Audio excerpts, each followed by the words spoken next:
And my feeling is, and the feeling of many other people, is that the pressures of this world de-link us from higher levels of ourselves, and so we become dominated by this information above all else. And who's got control of this information? Our old friends who control the media, the education system, etc., etc. What I feel is happening, and crikey, is it obvious in the letters that I receive every day, is this process of change that's going on as we begin to go into this rebalancing beam of energy, is that this process of resynchronization among those who are open to it is creating the reconnection to oneness, as it's called. All levels of being are entering the perception process, and suddenly, and my goodness, it happened to me in a big way a few years ago. I was going around for a while saying, excuse me, what planet is this? And I get so many letters from people, increasing numbers as the weeks pass, who say, some of them from business people, who say, how come that all my life I've thought this system and that everything was the way to do it, and I've been dominated by growth graphs and shareholders' profits, and then suddenly I can see it as the sham it is. What's happened? Why haven't I seen it before? Very constant thing that I get in letters. The answer is, before, dominated. After, resynchronization with other levels of self. Therefore, perception changes, understanding becomes wider. This process is happening among increasingly large numbers of people. It's not made the national news yet, because it has to be in letters 10 feet high with knobs on before the national news pick it up. But it's growing and growing and growing outside the public arena all the time, and there'll be many people in this audience who will have gone through it, or are going through this process of reawakening and reevaluating our lives and our place in the world. And this resynchronization and this realization of the questions that need to be asked creates a freedom. Certainly has within me. I couldn't recommend it more. It's a freedom from caring less what people think about you, do about you, as long as you can justify what you're doing to yourself. It's a freedom that, to echo Martin Luther King, allows you to say that we are free at last, free at last. We've found the ultimate freedom. The freedom to think for ourselves and to live what we believe is right, and not have someone else impose their belief system upon us. It's a freedom that allows you to ignore the ridicule and condemnation and go beyond what is scientifically and politically acceptable, even if people in the short term find it funny. For goodness sake, it's what's politically and scientifically acceptable that is destroying the world. This freedom from thought control and behavior control through fear allows you to set agendas and not wait for agendas to become acceptable. Truth does not become truth only when it becomes acceptable. This world did not become round only at the point where it became acceptable to say it was round. It was always round, even back in the days when you were a loony if you said it was anything but flat. This is a time when we're coming together, both within ourselves and within the world. Coming together to remember who we are, why we're here. A time above all to spread peace and love across the planet in our own lives and out to everyone else. And I don't mean love in the sense that we've come to accept it on earth, which is about I love you if what you do is acceptable to me. It's a love without condition, a love that doesn't seek to possess but seeks to set free. It's the kind of love we have for our children. We don't always like what they do or say. We may quite rightly say so, but we love them just the same. And when I kind of try to expose what's going on in the world, as so many other people are doing, I don't seek to expose the behavior of the manipulators to condemn them as people. They're victims too, controlled by some highly imbalanced consciousness that's working through them. We need to meet this manipulation with unwavering determination. Yes, but not with hatred and aggression to them as people, which just creates twice the hatred and twice the aggression, which is what we're trying to remove from the world. They may think they're in control, but they're not. They're just vehicles of a battle being played out on the levels of consciousness that's just reflecting itself in this physical world. We all have a big decision to make in the world today. Are we going to make a stand against this manipulation and dedicate the rest of this physical life, and it's only one of an infinite number we choose to have, to speed the emergence of love and freedom in this world?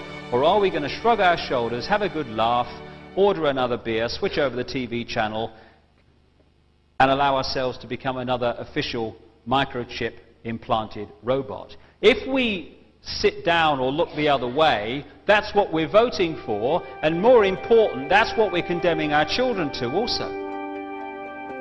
As Edmund Burke said, all it takes for evil to triumph is for good people to do nothing.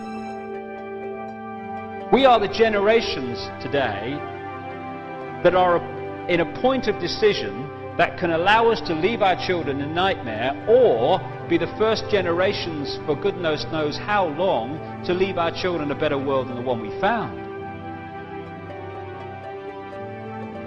We need to open our hearts and our eyes. Through our hearts we can take the spiritual path, projecting love and harmony in the world, but through our eyes we need to be streetwise also to events unfolding around us.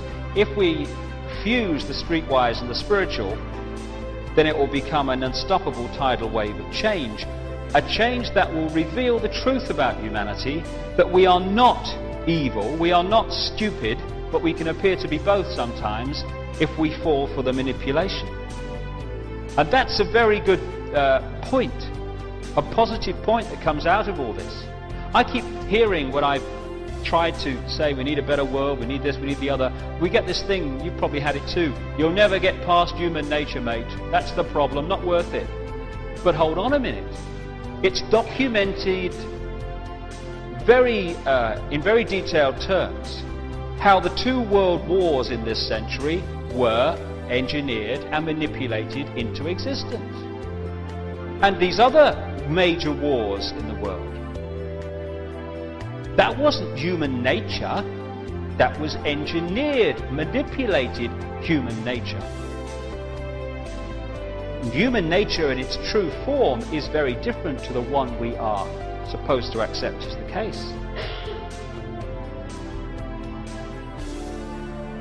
This assault on human freedom, such as the criminal justice bill in this country, is not only curbing freedom of those that it appears to be aimed at, people like the homeless and the travellers, it's part of a sequence to suppress all peaceful protest.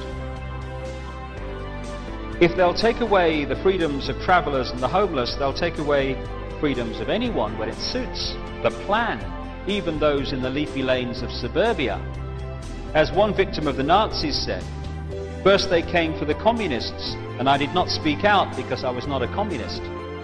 Then they came for the trade unionists, and I did not speak out because I was not a trade unionist.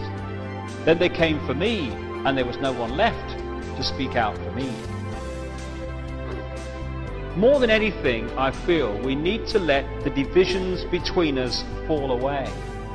These phony wars and phony divisions that are created to divide us, because they're not real divisions, they've been manufactured on the classic principle of divide them and then you can rule them. The engineered wars and the divisions of race, of colour, of country, class, income bracket, and all the others we constantly invent. The us and them is precisely the situation that the manipulators want right across society. If we're going to sort this out, the us and them must become we. After all, we're all aspects of the one consciousness. I am you, you are me, I am everyone, and everyone is me. The divisions are just a physical illusion as part of the experience. Those who manipulate are not invincible. The power is their secrecy and public apathy. The secrecy is now being unveiled and the game plan revealed. The public apathy is up to everyone to remove. As Gandhi said towards the end of British rule in India, although the British didn't realize it at the time, 100,000 Englishmen cannot control 300 million Indians if those Indians will not cooperate. And it's time, well past the time surely, when we cease to cooperate with the manipulation that is seeking to imprison us and more than ever imprison our children. And if there's one urgent message to get across to the people of the world today, it is open your eyes and get off your knees. We're on the threshold at this time of incomprehensible change. And when you think of all the wonderful things that happen in the world and in people's lives, and the wonderful people and the wonderful things that people do, even against this background of engineered conflict that I've been talking about, think what the world will be like when all that engineered situation is removed and humanity can express its true glorious self. That's the world that awaits us. And it's nearer than we think. The truth is that humanity is overflowing with love and creativity which it is desperate to express. And in the words of a song by a very enlightened group of young people called East 17, don't you worry because it's all right. Don't you worry, child of light. We are the seed, a brand new breed. We'll succeed, our time has come. We are the new. These words are true. Let the light of love shine through. We shall love the earth and we shall love each other. We shall love those who hate us and we shall love those who love us. We shall not choose between them because all are one and one are all. And that's the truth that's re-emerging in the consciousness of increasing numbers of people on this planet today. We're here to change the world. People are beginning to remember that's why we are here. We chose to come and the time has come to do it. To quote a song from the 60s which summed up this time of great change on the planet and the decisions facing us. There's been a change in the wind and a split in the road. You can do what is right or you can do what you are told, and the prize of the victory will belong to the bold. These are the days of decision. For me, these are the days like never before to be bold. And if I could sum it up in a few words, it is think freedom, live freedom, and we shall be free. Thank you very much.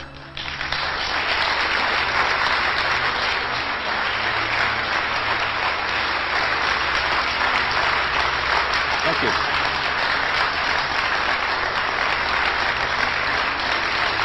Thank you.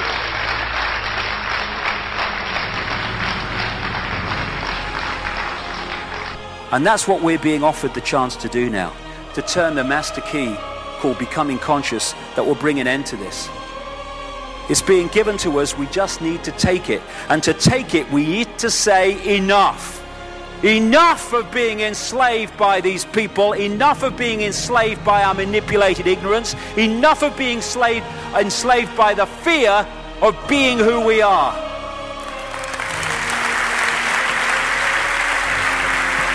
Enough! It is time to fly. It is time to fly. Thank you very much.